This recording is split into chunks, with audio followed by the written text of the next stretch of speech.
Hello everyone, my name is Katharina Baum and I would like to present you our poster, SimbaML, a tool for informed machine learning.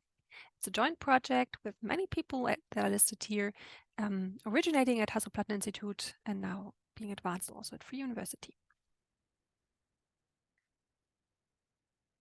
Informed machine learning. So the usual machine learning pipeline has a prediction problem. You would measure data and train the ML model. But this is getting complex and complicated because you need large coherent data sets for sophisticated machine learning models. And that is expensive for molecular biology. So what is the solution? The solution is to also use, or a solution is to also use prior knowledge that stems from the prediction problem and is used to inform and improve the machine learning model. What we do and what we developed the tool for is to use prior knowledge in the form of ordinary differential equations because these leverage or show dynamics that are known, show knowledge on how species interact. And this is our tool, SimbaML, simulation-based machine learning. It's open source. It's 100% test coverage and it's supporting ML from scikit-learn, TensorFlow, and PyTorch. And what does it do? So you hand in a simulation configuration file. Simba would solve the ODE, add noise to make the data set a bit more realistic. It would sparsify to make it even further realistic. And then you have the synthetic data. Synthetic data can be joined with observed data, and with an experiment configuration file, the machine learning process is starting where pre-processing is included, training and evaluation. Because this is quite abstract, I brought you to case studies here where how we can use SimbaML. First of all, identifying needs for data collection. Assume you have a signaling pathway like MAPK. It has 3 layers where you want to predict the most activated, so the downstream activated target. Prediction task is a time series forecasting task. So these are simulations for the model. For some of the species, it's more complex. There are 22 species. But what you want to do is you want to predict from 5 measured time points of your activated MAPK, this pink one, the 3 subsequent time points. Now the issue is, or the questions are, how many time series are required so that you can really predict this, have a forecasting model, and which ML model is the best for this task. And for this, to identify or to find answers to those 2 questions, you can use SimbaML. And this is what you do. Given an input, that is changing the simulation configuration file, having the ODE model, SimbaML would do all the work, solve the ODE, add noise, sparsify to give you synthetic data. As here, 20 time series of length 20, for example, are given. Then, in this case, we don't have observed data, so this is crossed out. Given an experimental configuration file, SimbaML would take over the job of pre-processing, training, and evaluation of several machine learning models. And this is something that you can do for different models that are implemented in scikit-learn as here, and for different numbers of time series. So I did this, or we did this for different number of time series, and 5 times for each model and each set of time series, so 5 times 100,000 time series.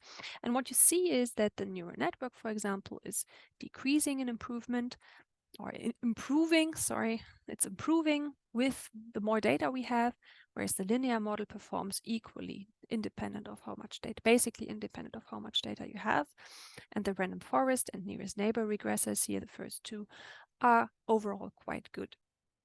So these are some answers to your questions that you have. So if you use a linear model, you can stay with 5 time series or even 9 or 8 or 10.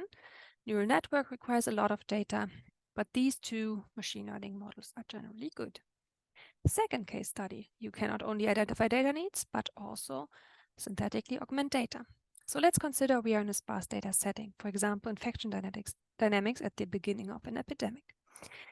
Now what you would have, or what you would like to know, is how do new case numbers behave? So you want to have a time series forecasting of new case numbers. So you want a model for this. Question, can we make our ML-based model better? We know that usually ML models, to train them, need more data than we just have right now. This is where SimbaML can help again. So we use an ordinary differential equation model, susceptible, infected, recovered, of our case study here, 3 equations. We hand it in over to SimbaML, give it some configurations, simulate synthetic data. Here you see new case numbers increasing and decreasing after a certain time. Now we train our model using the synthetic data or not using the synthetic data and only the real world data, and see what happened. Depending on, so this is the ground truth.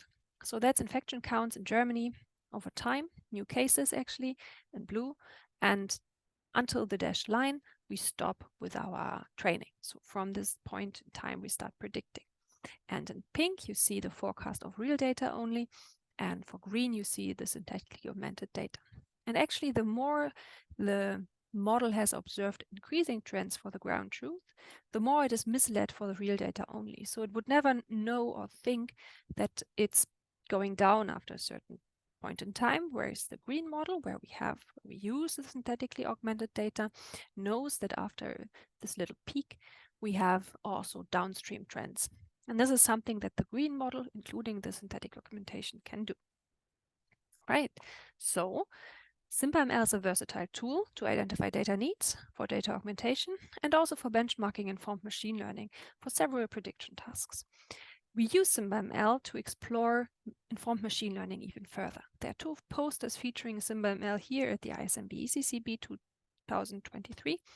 One from Julian, who's dealing with the impact of the dataset size and the diversity of the dataset, and Max Kleisel, who is trying to find out how noise assumptions interfere with transfer learning. You can also check out SimbaML at PyPy and download the package and play around with it if you want. And of course, our paper that is now hosted on arXiv. This is the SimbaML crew. Thank you so much, guys, for all the work you put in. And thank you so much for bearing with me and for your attention. Bye.